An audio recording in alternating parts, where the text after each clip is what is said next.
GeM தொலைக்காட்சி நேயர்களுக்கு வணக்கம். கர்த்தருடைய நாமத்திற்கு மகிமை உண்டாவதாக.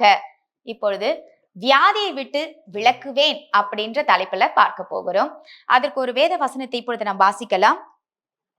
யாத்திராகமம் புத்தகம் 23ஆம் அதிகாரம் 25வது வசனத்தை இப்பொழுது நாம் வாசிப்போம். உங்கள் தேவனாகிய கர்த்தரையே சேவிக்க கடவீர்கள். அவர் உன் அப்பத்தையும் உன் தண்ணீரையும் ஆசிர்வதிப்பார். வியாதியை உன்னிலிருந்து விலக்குவேன். வியாதியை உன்னிலிருந்து விலக்குவேன் என்று ஆண்டவர் ஒரு வாக்குத்தத்தம் கொடுத்தது போல தெரிகிறது. இந்த வார்த்தையை நான் வாசிக்கும் பொழுது, ஆண்டவரை ஆராதிக்கும் பொழுது கிடைக்கிற நன்மைகளை நான் பல காரியங்கள்ல பார்த்திருக்கேன். ஆண்டவரை ஆராதிக்கும் பொழுது தேவ பிரசன்னத்தை உணர முடியும். ஆண்டவரை ஆராதிக்கும் பொழுது பாருங்க, ஆண்டவருடைய தரிசனத்தை காண முடியும். ஆண்டவரை ஆராதிக்கும் பொழுது பாருங்க, ஆண்டவர் பரலோகத்தை திறப்பதை நாம் காண முடியும். இப்படிப்பட்ட காரியங்களை நான் பார்த்திருக்கிறேன். ஆனால் இங்கு ஒரு புதிதான வார்த்தை எனக்கு இந்த நாட்கள்ல கூட தேவன் கொடுத்தார். வியாதியை விட்டு விலக்குவேன், ஆண்டவரை சேவிக்க கடவீர்கள். அப்படின்னா ஆண்டவரை ஆராதிக்கும் பொழுது தேவன் அப்பத்தையும் தண்ணீரையும் ஆசீர்வதிக்கிறாராம். அப்பத்தையும் தண்ணீரையும் ஆசீர்வதிக்கும் பொழுது வியாதி பாருங்க தானாக ஓடி போயிருது. வியாதியை விட்டு விலக்குவேன் அப்படின்னா பாருங்க, ஆண்டவர் அந்த வியாதியை தூக்கி அப்படியே போட்டுறாரு அப்படின்னு கூட வச்சுக்கலாம். ஆண்டவர் அந்த பாருங்க எப்படி விளக்குறாரு அப்படின்னா, நம்ம என்ன செய்வோம், தூக்கி தூர போட்டுருவோன்னு கூட சொல்லலாம். அதாவது உங்களுக்கு புரியுற மாதிரி நான் சொல்றேன். அந்த வியாதியை பாருங்க உங்க உடம்புல வச்சுக்க விட மாட்டாராம். ஆண்டவர் அந்த வியாதியை தூக்கி என்ன செய்யறாரு, தூக்கி அப்படி போட்டுறாரு. தூக்கி போடும் பொழுது அது உதவாத ஒரு பொருளை தான் நம்ம தூக்கி போடுவோம்.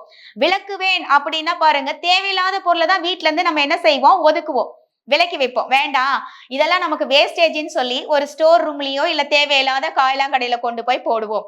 அப்படிதான் தேவனாகிய கர்த்தர் கூட பாருங்க, அவரை ஆராதிக்கும் பொழுது தேவன் நம் அப்பத்தையும் தண்ணீரையும் ஆசீர்வதிக்கிறார். சரி, அப்பத்தையும் தண்ணீரையும் ஆசீர்வதிக்கிறேன்னு சொல்லிட்டீங்க. நான் டெய்லி ஆராதிச்சுக்கிட்டு தான் இருக்கேன். ஆனா எனக்கு ஏன் வியாதி வந்தது, எனக்கு ஏன் இந்த கஷ்டம் வந்தது, எனக்கு ஏன் இந்த தரித்திரம் வந்ததுன்னு சொல்லி நீங்க கேட்கலாம். ஆனால் தேவன் ஆசீர்வதிப்பன்னு சொன்னார். தேவன் ஆசீர்வதிப்பன்னா எப்படி ஆசீர்வதிப்பாருங்க? கடவுள் நமக்குள்ளதான் வாசம் செய்கிறார். தேவன் பாருங்க, ஒருவன் கிறிஸ்துவுக்குள் இருந்தால் புது சிருஷ்டியா இருக்கிறான், பழையவைகள் எல்லாம் ஒழிந்து போயின என்று பார்க்கிறோம். கர்த்தர் நமக்குள்ள இருக்கிறார், பரிசுத்த ஆவியான தேவன் நமக்குள்ள இருக்கிறார். அப்பொழுது நாம் வார்த்தை எடுத்து பேசும் பட்சத்துல அந்த வியாதி விலக்குவார். நீங்க வார்த்தை எடுத்து பேசணும். ஒவ்வொரு வேளையிலும் நீங்க சாப்பிடும் பொழுது பாருங்க, நிறைய பேரு நான் பார்த்திருக்கேன், ஆண்டவருக்கு ஸ்தோத்திரம் சொல்லிட்டு தான் சாப்பிடுவாங்க. பார்த்திருக்கீங்களா? நிறைய பாருங்க, இந்த ஹாஸ்டல்ல எல்லாம் பாத்தீங்கன்னா பிள்ளைங்களை பிரேயர் பண்ண வச்சுட்டு தான் சாப்பிடுவாங்க எல்லாருமே. ஆனா சில வேளைகள்ல பாருங்க, நான் பார்த்திருக்கேன், சில வேளைகள் இல்ல, நிறைய கிறிஸ்துவ குடும்பங்கள்ல இன்னைக்குமே நடந்துகிட்டு இருக்க ஒரு விஷயம், ஆண்டவர் கொடுத்த உணவுக்கு நன்றி சொல்லிட்டு தான் சாப்பிடுவாங்க. அப்பொழுது தேவன் அதை பிளஸ் பண்றார். யாரு பிளஸ் பண்ண முடியும்? தேவன் நம் மூலமாக உணவை ஆசீர்வதிக்கிறார். அப்போ நீங்க என்ன செய்யணும், இது தேவனுடைய கரமாக நினைத்து அந்த உணவை பார்த்து அந்த அப்பத்தையும் தண்ணீரையும் தேவன் ஆசீர்வதிக்கிறார் என்று நீங்கள் சொல்ல வேண்டும். அப்படி சொல்லும் பட்சத்துல பாருங்க, தேவன் வியாதியை விட்டு விலக்கிடுவாராம். உணவு வழியா எத்தனை நோய்கள் வருகிறது சொல்லுங்க. தண்ணீர் குடிக்கும் போது எத்தனை வியாதிகள் வருகிறது, கிருமிகள் வருகிறது என்று ஆராய்ச்சி மூலமாக கண்டுபிடிக்கப்பட்டாலும் இது எப்படி போகிறதுக்கு வழி என்று கண்டுபிடிக்க முடியல. இன்னைக்கும் பாருங்க, அறிவியல் கண்டுபிடிக்கிற ஒரு காலகட்டத்துல வாழ்ந்துட்டு இருக்கோம். இந்த அறிவியல் ரீதியா பல விஷயங்களை கண்டுபிடிக்கலாம். ஆனா தண்ணியில உணவு மூலமாக வருகிறதற்கு தடை செய்ய எந்த பாருங்க ஒரு விஞ்ஞானமும் கண்டுபிடிக்க முடியல.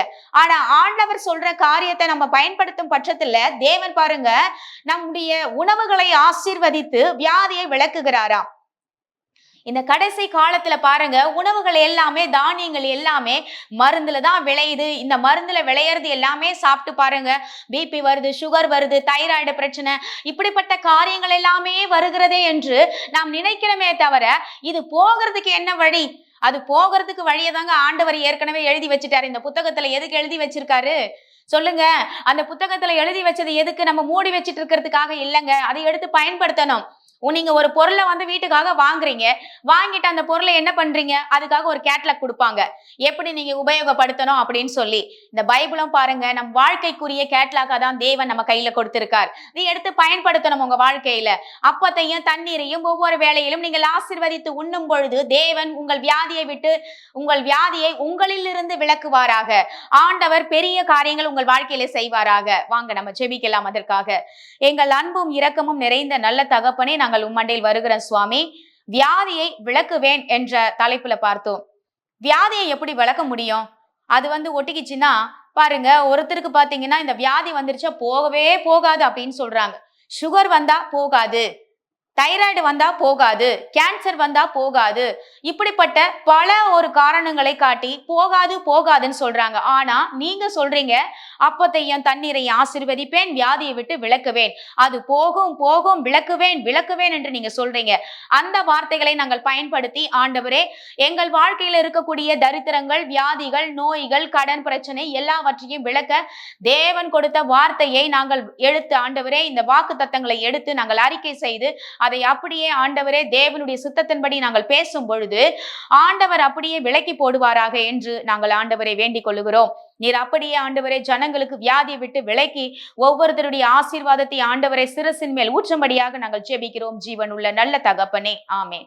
கர்த்தர் நம் அனைவரையும் ஆசீர்வதிப்பாராக. God bless you.